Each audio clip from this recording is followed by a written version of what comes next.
sebenarnya bagaimana sih cara kerja bank sentral? Kalau kebijakan moneter itu sebenarnya apa sih Pak? Lalu dari mana nih Pak muncul istilah seperti quantitative easing dan taper control ini?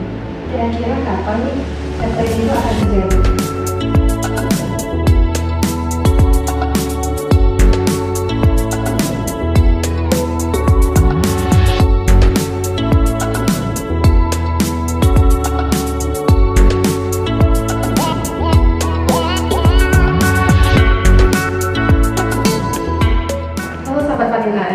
Beberapa waktu ini, Sobat Panit AM pasti sering membaca berita tentang taper tantrum, quantitative easing, dan sebagainya. Nah, sebenarnya apa sih taper tantrum itu dan efeknya terhadap bursa saham Indonesia? Sebelum kita membahas lebih lanjut, hari ini kita ditemani oleh Pak Rudianto, Direktur dari Panit Asset Management. Pak Rudi, saya ingin bertanya, kalau kita membahas tentang taper tantrum, berarti itu ada hubungannya dengan bank sentral. Sebenarnya bagaimana sih cara kerja bank sentral? Oke, jadi pertama-tama kalau kita mau tahu tentang tapering, quantitative easing, memang kita harus tahu apa itu bank sentral. Nah, bank sentral itu adalah suatu instansi yang ditunjuk untuk mengatur kebijakan moneter suatu negara. Nah, kalau di Indonesia, bank sentral itu disebut dengan Bank Indonesia. Kalau di Amerika Serikat itu disebut dengan Federal Reserve atau suka singkat dengan The Fed. Kalau di Cina namanya PBOC. Ya. Jadi semua negara punya bank sentral masing-masing. Dan biasanya mereka diberikan tugas oleh pemerintah untuk secara independen mengatur kebijakan moneter suatu negara. Nah, di antara banyaknya nih bank sentral yang sudah Bapak sebutkan, yang menjadi bank sentral perhatian utama negara-negara di dunia itu bank sentral mana sih? Ya, jadi masing-masing negara itu akan memperhatikan kebijakan daripada bank sentralnya. Nah, tapi bank sentral di masing-masing negara biasanya akan memperhatikan kebijakan yang diambil oleh bank sentral yang ekonominya terbesar di dunia. Sampai dengan tahun 2021, perekonomian terbesar di dunia itu adalah Amerika Serikat. Nah, jadi kebijakan yang diambil oleh bank sentral di Amerika Serikat biasanya akan menjadi acuan, ya, atau mungkin juga pertimbangan utama. Jadi bisa saja kita ikut bank sentral kita mengikuti kebijakan mereka, bisa juga tidak, tapi mengantisipasi apa yang mereka lakukan. Termasuk juga pelaku pasar modal seperti manajer investasi dan juga investor institusi lain. Tadi Bapak kan membahas tentang kebijakan. Nah, kalau kebijakan moneter itu sebenarnya apa sih Pak? Nah, jadi dari dua kebijakan yang tadi saya sebutkan, yaitu suku bunga dan pembelian obligasi, istilah-istilah quantitative easing, tapering itu mengacu yang kedua, jadi pembelian obligasi. Nah, jadi kebijakan moneter itu mengacu kepada kebijakan yang diambil untuk mengontrol jumlah uang yang beredar, mencapai target makroekonomi, dan menjaga supaya ekonominya tumbuh berkelanjutan. Nah, dalam konteks realnya seperti apa? Jadi yang pertama adalah suku bunga. Jadi kalau misalkan kondisi ekonominya sedang sulit, pertumbuhannya lagi tidak bagus, akan diambil kebijakan untuk menurunkan tingkat suku bunga. Karena teorinya kalau suku bunganya turun, kredit semakin murah, perusahaan bisa pinjam uang dengan biaya yang murah, kemudian dia melakukan ekspansi sehingga tercipta lapangan kerja, sehingga dengan bunga yang murah harga barang juga bisa jadi lebih murah. Nah, sebaliknya ketika ekonominya tumbuh terlalu cepat, jadi sebagai contoh seperti harga properti. Misalnya kredit properti gampang dan juga murah. Akibatnya banyak orang spekulasi. Harga properti naik berlebihan. Nah, itu akan menyebabkan properti tidak terjangkau bagi masyarakat secara kebanyakan. Nah, dalam kondisi seperti itu bisa menjadi pertimbangan daripada bank sentral untuk menaikkan tingkat suku bunga. Karena kalau tingkat suku bunganya naik, otomatis bunga KPR juga ikut naik. Bunga KPR ikut naik sehingga orang kalau mau spekulasi obligasi, mau spekulasi di properti menjadi lebih mikir-mikir seperti itu. Nah, kebijakan yang kedua yaitu kebijakan pembelian obligasi. Nah, kalau di luar negeri pembelian obligasi itu dikenal dengan nama quantitative easing. Nah, pembelian obligasi ini kadang-kadang orang suka tercampur-campur dengan istilah stimulus. Contoh stimulus itu apa? Misalnya pemerintah memberikan bantuan langsung tunai, pemerintah memberikan tunjangan prakerja, untuk tenaga kesehatan yang menangani COVID diberikan tambahan gaji, untuk masyarakat yang sekarang kalau mau beli mobil dikasih diskon PTNBM, yang mau beli rumah dikasih diskon PPNBM. Stimulus itu bukan berarti dari bank sentral, karena itu kebijakan dari pemerintahnya. Nah, pemerintah dalam hal mau memberikan stimulus tentu harus ada uangnya dong. Ya.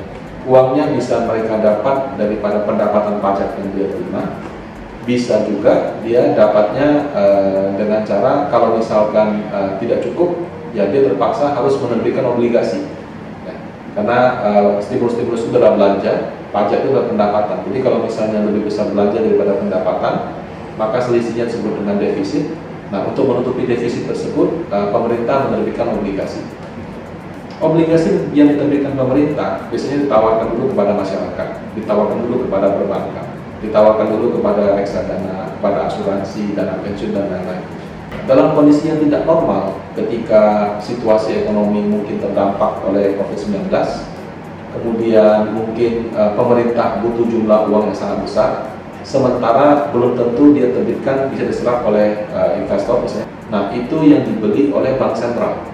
Ya, jadi kalau dikatakan bank sentral melakukan kebijakan pembelian obligasi, itu dia membeli obligasi langsung dari pemerintah. Nah, kalau di Indonesia bank sentral cuma bisa beli SUN, bisa beli surat utang negara aja. Kalau di Amerika Serikat itu lebih canggih, bank sentralnya bisa beli surat utang korporasi, bahkan beli reksadana yang ETF atau indeks juga bisa. Kan bank sentral itu basically beda sama kita. Kalau kita kan bekerja dapat gaji, bikin usaha dapat hasil gitu ya. Karena bank sentral dia tidak memiliki usaha yang seperti pelaku-pelaku ekonomi pada umumnya seperti itu. Nah, jadi bank sentral akan mencetak uang.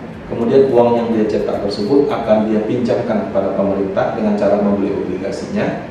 Nah, kemudian pemerintah mengembalikan kupon dan pokok sesuai dengan jatuh temponya. Nah, kebijakan mencetak uang ini disebut dengan quantitative easing. Nah,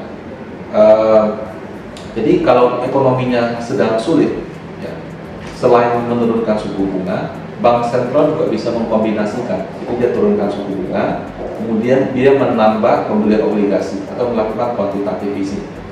Nah, sebaliknya kalau ekonominya sudah pulih atau dianggap sudah pulih, dia itu akan menaikkan suku bunga, ya, dan atau mengurangi jumlah obligasi yang dia beli. Nah, kebijakan mengurangi jumlah obligasi yang dia beli ini disebut dengan tapering. Ya, ada yang disebut tapering off. Ya. Kalau orang bilang taper tantrum itu apa? Taper tantrum itu mungkin lebih kepada akibat yang ditimbulkan daripada melakukan tapering ini. Bagaimana dengan saham? Nah, saham itu variabelnya banyak. Kalau obligasi itu simple, inflasi, suku bunga, dan juga mungkin kebijakan bank sentral negara lain. Ya, pada dasarnya juga lihat inflasi dan suku bunga. Nah, kalau di saham itu lebih kompleks. Kebijakan bank sentral berpengaruh, inflasi berpengaruh, laporan keuangan daripada perusahaannya, kemudian sektornya, misalnya saat ini mungkin sektor digital lebih diminati, ya, atau mungkin pada suatu saat karena harga batu bara tinggi bisa saja sektor pertambangan tidak diminati. Nah, selama ini tapering itu dipandang sebagai suatu kebijakan yang negatif. Kalau misalkan komunikasinya kurang baik, jumlahnya terlalu besar, ya, atau dilakukan terburu-buru. Kalau misalkan dilakukan tapering, itu bisa menjadi suatu sentimen negatif bagi saham. Tapi sekali lagi tadi saya katakan faktor yang mempengaruhi saham itu sangat banyak, ya. Dan tapering suku bunga hanya salah satunya. Kadang-kadang bisa saja ada faktor lain yang dampaknya lebih signifikan. Sehingga kalau bergejolak pada harga saham, jadi sentimennya bisa berubah dengan cepat ketika ada sentimen-sentimen yang baru seperti itu. Nah, sampai dengan akhir tahun, Panin Asset Management masih melihat harga wajar IHSG 2021 adalah di sekitar 6.700. Nah, jadi walaupun ada tapering, pasar modal Indonesia masih akan bisa tumbuh positif di tahun 2021. Nah, itu kan cara kerja bank sentral. Lalu dari mana nih Pak muncul istilah seperti quantitative easing dan taper tantrum ini? Istilah quantitative easing, tapering itu biasanya mengacu kebijakan pembelian obligasi. Nah, ketika pertumbuhan ekonomi Amerika Serikat rebound cukup tinggi pada kuartal 1 tahun 2021 ini, kemudian tingkat inflasinya juga sudah di atas target 2%, yaitu 4,2% di bulan April. Tingkat penganggurannya juga sudah menurun drastis. Kalau tahun 2020 di kisaran 13%, sekarang mungkin di kisaran 5%, 5-6%. Nah, jadi spekulasi atau dugaan dari pelaku pasar bahwa yang namanya pembelian obligasi mungkin akan dikurangi. Nah, saat ini dia itu membeli sekitar 120 miliar US dollar per bulan. Misalkan dia kurangi menjadi katakan 110 atau 80. Nah, itulah yang disebut dengan tapering. Bunga daripada bank sentralnya sudah 0%. Jadi kalau misalnya kita pinjam uang ke bank, ya mungkin bunganya cuma 1%, 2%, atau mungkin 3%. Murah sekali. Ya betul, bunga bisa rendah, tapi belum tentu banknya mau kasih pinjaman. Dengan adanya kebijakan pembelian obligasi, banknya bisa kasih pinjaman. Kenapa? Karena dia juga dapat supply liquidity daripada bank sentral. Dengan cara dia terbitkan obligasi, obligasi dibeli oleh bank sentral dengan bunga yang sangat murah. Nah, jadi orang akan menginvestasikan uang itu, masuklah ke negara emerging market seperti Indonesia, Thailand, Vietnam, dan seterusnya. Nah, ketika pembeliannya akan dikurangi, jadi yang tadinya saya jatuh tempo bisa saya perpanjang. Kalau saya tadinya pinjam 120, pas saya perpanjang mungkin cuma tinggal 100. Nah, itu harus menyebabkan saya mengurangi dong, karena kan saya harus melunasi 20-nya. Nah, itu dikhawatirkan akan membuat aliran dana itu ditarik dari negara-negara emerging market seperti Indonesia kembali ke Amerika Serikat. Nah, kejadian ini sebetulnya pernah terjadi tahun 2013 sampai 2015, di mana pada awal-awal tapering itu menyebabkan gejolak pada harga saham dan harga obligasi, tidak hanya di Indonesia tapi juga di kebanyakan negara emerging market. Nah, inilah yang menjadi kekhawatiran daripada para pelaku pasar kalau seandainya dilakukan tapering lagi. Oke, kalau boleh saya rangkum, berarti tapering itu terjadi karena selama ini sudah terjadi quantitative easing ya Pak ya, pembelian obligasi. Kemudian itu mau dihentikan. Dikurangi. Nah, karena itu pasti bergejolak dong Pak, karena selama ini mungkin udah keenakan dengan pinjaman yang ada tiba-tiba berkurang. Nah, kalau dari menurut pandangan aset manajemen nih Pak, kira-kira kapan nih tapering itu akan terjadi? Ya, sekali lagi tapering itu dugaan. Ya. Kenapa? Karena berdasarkan data-data yang ada, memang kelihatannya itu kebijakan yang tepat untuk dilakukan. Ya, jadi itu sifatnya dugaan. Nah, tapi kalau ditanya apakah seberapa yakin dugaan itu akan terjadi, dalam view panel aset manajemen itu sudah mendekati 100% atau keniscayaan, karena memang sekarang ekonominya sudah berputar kembali, sudah cukup oke. Amerika Serikat juga termasuk salah satu negara yang vaksinasinya bisa dikatakan cukup berhasil. Mereka berhasil menekan kasus dan juga jumlah penduduk yang divaksin juga banyak. Jadi perputaran ekonominya mungkin atau pemulihan ekonominya mungkin lebih cepat. Nah, tinggal timingnya. Ya. Nah, sebagai bank sentral terbesar di dunia yang menjadi perhatian bank sentral di negara-negara lain, dan juga pengalaman tapering di tahun 2013-2015 itu juga menurut kami membuat Bank Sentral Amerika Serikat belajar. Ya. Kalau dilakukan terburu-buru, kalau dilakukan tidak dengan komunikasi yang bagus, kalau dilakukan dengan terlalu besar magnitudenya, jadi misalnya dari 120 jadi 80, itu kan berkurang besar sekali. Nah, itu akan menyebabkan gejolak, tidak hanya di negara lain, termasuk itu juga akan terjadi di negara dia. Nah, jadi menurut kami mengacu pada pengalaman terdahulu, kalau misalnya dia bilang dia akan lakukan di tahun 2022, itu dia akan informasikan mungkin 6, 7, 8 bulan sebelum. Nah, jadi itu bukan sesuatu yang akan diumumkan sekarang, dilaksanakan bulan depan. Jedanya menurut kami minimal 6, 7, 8 bulan. Nah, dengan mengacu kepada hal tersebut, kemungkinan terjadi tapering di 2021 menurut kami sangat kecil, mendekati 0. Kemungkinan besar itu akan terjadi di kuartal 1, kuartal 2, atau mungkin semester 2 di tahun 2022 nanti. Nah, cuman karena mereka lakukan dengan pemberitaan jauh-jauh hari, kalau misalkan dia umumkan 6, 7, 8 bulan sebelumnya, mungkin kita akan mendengar rencana itu pada tahun 2021 ini. Kalau seperti yang Bapak katakan tadi, baru akan terjadi nih tapering off tahun depan. Efeknya itu akan seperti apa Pak terhadap pasar obligasi, saham, dan mungkin reksadana sendiri? Nah, jadi kalau misalkan dilakukan tapering atau quantitative easing, dampaknya memang ke obligasi lebih langsung. Tapi lebih kepada berapa sih harga yang wajar untuk obligasi, seperti itu. Nah, kira-kira kapan Pak akan merasakan dampaknya? Apakah pada saat diumumkan atau pada saat dijalankan? Nah, pasar modal itu biasanya mendahului. Jadi kalau misalnya dia bilang akan lakukan 6 bulan, 7 bulan lagi, dia price in-nya mulai dari sekarang. Ya, jadi pada saat diumumkan, menurut saya akan terjadi gejolak pada harga obligasi. Nah, hanya saja kalau dari data-data yang ada, saya melihat bahwa fluktuasinya akan sebentar dan mungkin tidak terlalu banyak. Kenapa?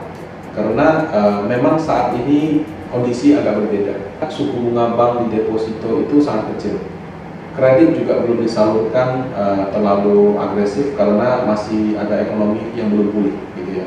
Nah, sehingga perbankan itu dalam kondisi over liquidity. Nah, over liquidity apa yang mereka lakukan? Jadi ketika orang taruh deposito dia harus bayar bunga. Pada saat yang sama mungkin tidak 100% dari depositonya dia kasih ke kredit karena masih khawatir ini itu. Biasanya mereka akan beli obligasi. Jadi dalam kondisi bank yang over liquidity, tidak hanya di Amerika Serikat, di Indonesia juga, kalau misalnya terjadi gejolak pada harga obligasi, menurut saya bank itu akan menambah, ya, karena buat mereka kan ada kesempatan beli obligasi pada harga yang lebih murah, kenapa tidak? Nah, kemudian kalau dalam konteks di Indonesia, kita melihat bahwa inflasinya masih sangat terkendali. Jadi kalau di Amerika Serikat mereka targetkan 2%, inflasinya di atas 2%. Indonesia menargetkan 3% plus minus 1, sekarang malah kurang dari 2%. Ya, jadi kita sebetulnya dalam posisi yang sangat baik. Sehingga kalau terjadi gejolak pada harga obligasi, menurut saya sifatnya sangat sementara, mungkin 1-2 minggu. Nah, sampai dengan akhir tahun 2021 untuk full year-nya saya yakin investasi di obligasi masih akan membuka return yang positif.